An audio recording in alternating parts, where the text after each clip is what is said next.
Good morning, class 7. Today we are going to start week 5. Okay, तो week 5 में जो हमारा चैप्टर है वो है चैप्टर नंबर 3 और हमने स्टार्ट करना है exercise 3 question number 6। Okay, question number 6 में देखते हैं सबसे पहले क्या है। Right fraction in decimal forms by changing denominators by power of 10। अच्छा, जो हमें सबसे पहला क्वेश्चन दिया हुआ है उसमें पार उन्होंने कहा है कि आपने अपनी पार को 10 बनाना है। जो भी आपको डिनोमिनेटर में वैल्यू दी हुई है उसको 10 बना के आपने डेसिमल में आंसर करना है। सबसे पहला तो हमें दिया ही 10 हुआ है, तो इसको जब सिंपल हमने फ्रैक्शन फॉर्म में करना है, डेसिमल फॉर्म में करना है, तो हम किस तरह से डेसिमल में कन्वर्ट करते हैं। नीचे जितने ज़ीरोज़ होते हैं ऊपर उतनी वैल्यूज़ के बाद पॉइंट लगा देते हैं। तो नीचे 1 0 है, ऊपर 1 वैल्यू के बाद पॉइंट लगा देंगे और 0 आ जाएगा। ये डेसिमल फॉर्म में चला गया। सेकंड है 1/5। इसको उन्होंने कहा डिनोमिनेटर को 10 में कन्वर्ट करना है। तो डिनोमिनेटर को 10 में किस तरह कन्वर्ट करेंगे, मल्टीप्लाई बाय 2। फिर जिससे हम डिनोमिनेटर में मल्टीप्लाई करेंगे उससे न्यूमिनेटर में भी मल्टीप्लाई करना है। सिंपल, सिर्फ हमने फिर डिनोमिनेटर में नहीं करना, जो काम नीचे कर रहे हैं फिर वो ऊपर भी करना है। उससे 2 से अगर हम डिनोमिनेटर को मल्टीप्लाई करें तो फिर न्यूमिनेटर को भी करना है। तो ये बन जाएगा 2/10। इसको डेसिमल फॉर्म में लिखना है। नीचे कितने ज़ीरोज़ हैं, 1 0 है, ऊपर 2 के बाद पॉइंट आ जाएगा। तो ये हमारा आंसर आ जाएगा 0.2। ठीक है, उसके बाद हमारी वैल्यू है 2/5। इसको भी हमने 10 करना है डिनोमिनेटर को, तो ऊपर भी 2 से मल्टीप्लाई करेंगे, नीचे भी, तो हो जाएगा 4/10। नीचे 1 0 है, ऊपर 1 वैल्यू के बाद पॉइंट लगा देंगे। ये हमारा फ्रैक्शन में चला गया। Question number 7, express as decimals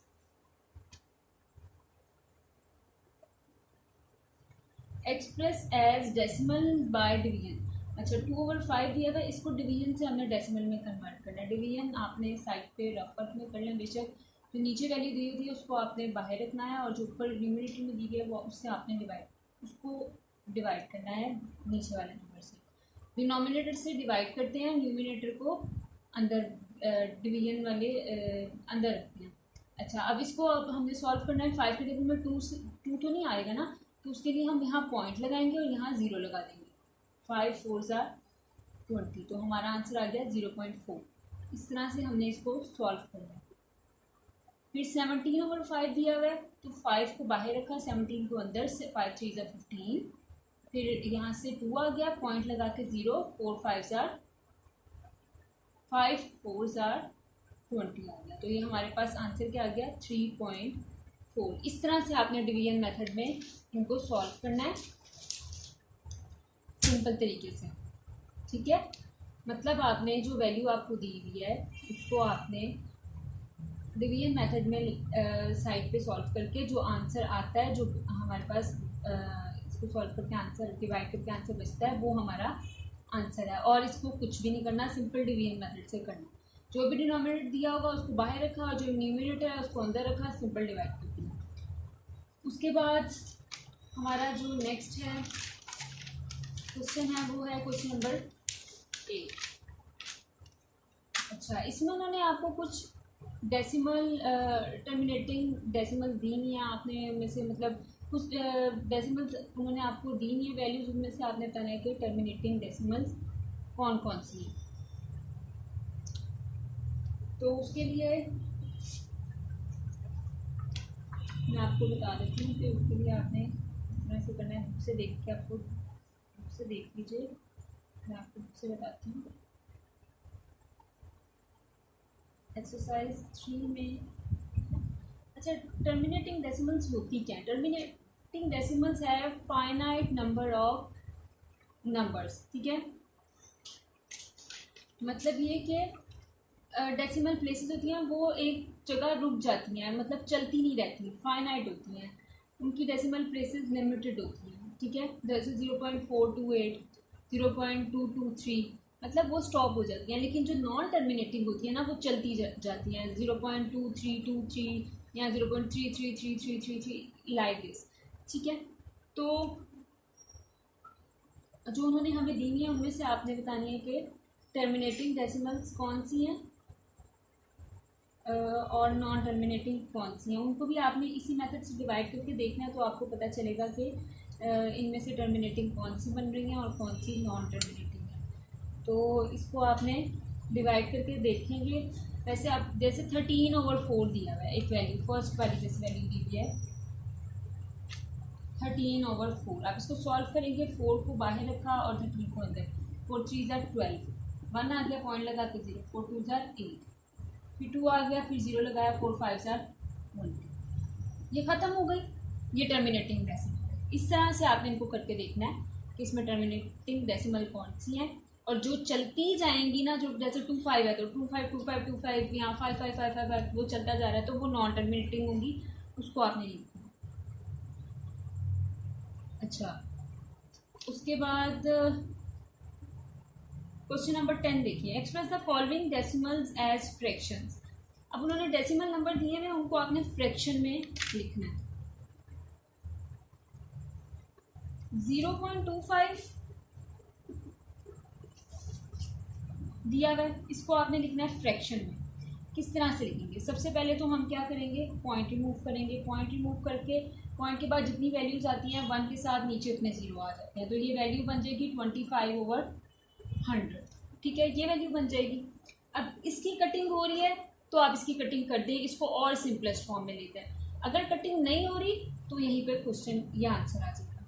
मतलब अब हम इसकी कटिंग करेंगे 5 5 25 5, लेकिन दोनों की कटिंग एक ही टेबल पे होनी चाहिए। ऐसा नहीं करना कि इसको 2 पे कट कर दिया, इसको 4 पे कट कर दिया, ऐसा नहीं होगा। इसकी 5 पे करें तो इसकी भी 5 पे करें। 5 2 ज़ा 10 0, 5 1 ज़ा 5, 5 4 ज़ा 20, तो 1/4 आंसर आ गया। फ्रैक्शन फॉर्म में हमने इस तरह से सॉल्व करना है। एक और पार्ट बताती हूँ इसका, जैसे कि हमें दिया हो सिंपल तो आप कर लेंगे, लेकिन अगर ऐसे दिया हो 4.33/0.05, तो इसको कैसे करेंगे? इसमें आपने ये करना है कि जो वैल्यू आप इसका पॉइंट रिमूव कर रहे हैं वो आप इधर लिख देंगे नीचे, और इसकी जो रिमूव करेंगे वो इधर लिख देंगे। इसका पॉइंट रिमूव किया 2 0 आ गए 1 के साथ, इसका पॉइंट रिमूव किया 2 0 आ गए, पॉइंट के बाद 2 वैल्यूज हैं, 2 0 आएंगे 1 के साथ, 100 से कट हो जाएगा। ये क्या बचा 433/5, ये चीज़ ख़त्म हो जाएगी जब पॉइंट रिमूव हो गया, पॉइंट ख़त्म हो गया, ये चीज़ भी ख़त्म हो गई, ठीक है। 433/5, अब इसकी कहीं कटिंग नहीं होगी तो यही आंसर हो जाएगा। इस तरह से आपने इसको सॉल्व करना है। इसका पॉइंट रिमूव करके इसकी वैल्यू यहाँ लिखेंगे, इसका पॉइंट रिमूव करके इसकी वैल्यू यहाँ लिखेंगे, ठीक है। उसके बाद क्वेश्चन नंबर 11 देखें, express the following as recurring decimals. अब इनको हमने सॉल्व करना है। रिक्योरिंग जो डेसिमल्स होती है ना, उसमें क्या होता है कि जो नंबर आपका एक दफ़ा आता है ना डिवाइड करके, वो फिर चलता जाता है। जैसे क्वेश्चन नंबर 11 बता रही हूँ, वैल्यू दी हुई है 2/3, इसको डिवाइड करें, 3 को अंदर रखा, 2 को अंदर, पॉइंट लगा के 0, 3 6 ज़ा 18, फिर 2, फिर 0 लगा दिया, 3 6 ज़ा 18, फिर 2, फिर 0 लगा दिया, मतलब ये चलता जाना है। तो ये है रिक्योरिंग डेसिमल्स, जिसमें सेम नंबर जो है ना वो चलता जाएगा चलता जाएगा चलता जाएगा। आप उसको जितना भी डिवाइड करते जाओगे दोबारा वही आ जाएगा, आप फिर डिवाइड करोगे फिर वही आ जाएगा। तो ये रिक्योरिंग डेसिमल्स हैं। इनमें भी आपने सिंपल डिवीजन मेथड करना है, कुछ नहीं करना। जैसे कि हमें ये वाला क्वेश्चन भी दिया गया 4/333, इसको किस तरह करेंगे? 333 को बाहर रखा, 4 को अंदर रखा, पॉइंट लगाया 0, फिर 0 लगाया। जब एक 0 लगाते हैं, पॉइंट लगा के एक 0 लगा दिया, अब जब दोबारा 0 आपने लगाना है तो आप ऊपर भी 0 लगाएंगे और फिर उसके बाद इस वैल्यू के साथ 0 लगाएंगे। इसी तरह हमने किया 333 1 ज़ा 333। अब यहाँ पे क्या होगा 9 और यहाँ पे 10, तो ये आ जाएगा 7 और ये आ जाएगा 6,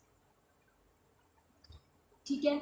अब फिर इनके साथ 0 लगाएंगे तो अब इसको 333 2 ज़ार 666 2 ज़ार 666, तो ये आ जाएगा 1, ये आ जाएगा 4।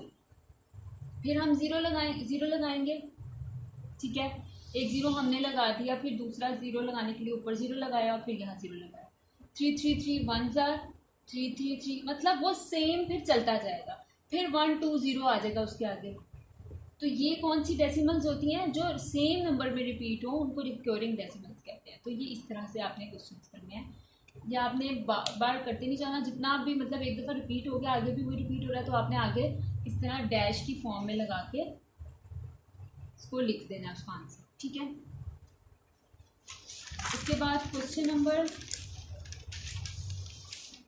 12 देखें। Find the decimal values as fractions.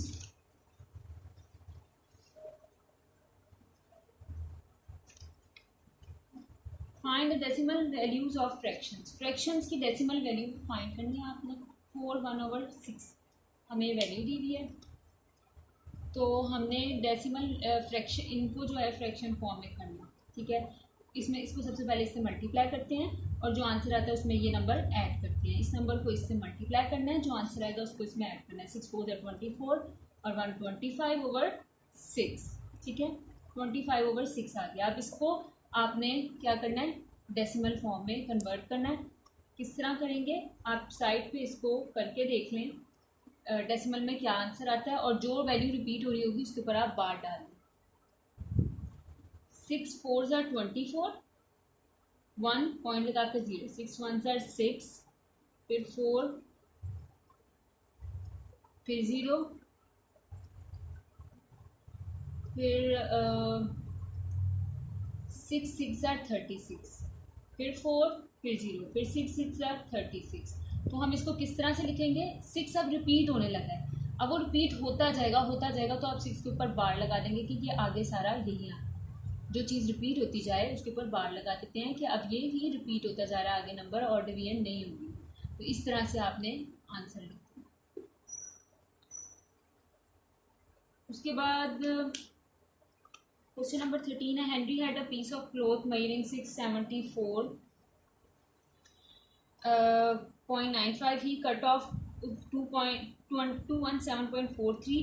Cut off से आपको पता चल रहा है कि उसमें से आपने माइनस करना है। कट ऑफ का मतलब होता है, जैसे हेनरी के पास एक पीस ऑफ क्लॉथ है, एक कपड़ा है, जिसकी जो वो मेजरमेंट है वो 674 है 0.95, ठीक है।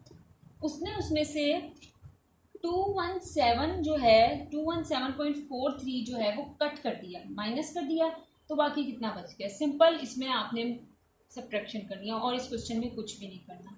5 में से 3 माइनस किए 2 आ गए, 9 में से 4 माइनस किए 5 आ गए, इधर से आप कैरी देंगे 14 में से 7 आ गए, यहाँ पे 6 बचा, 6 में से 1 गए 5 आ गए और ये 4, ये आपका आंसर है। सिंपल, इसके अलावा इसका कुछ भी नहीं करना। इसके अलावा आपने इस चैप्टर की सारी डेफिनेशंस जो हैं वो लर्न करनी है। जितनी भी इसमें डेफिनेशंस दी हुई हैं, terminating recurring decimal, terminating decimal और non recurring, non terminating, simple decimal number की। उसके अलावा बस यही जो मैंने अभी बताई हैं, इन सब की जो है ना आपने डेफिनेशंस लर्न करनी है और इन क्वेश्चंस की अच्छे से प्रैक्टिस करनी है आपने।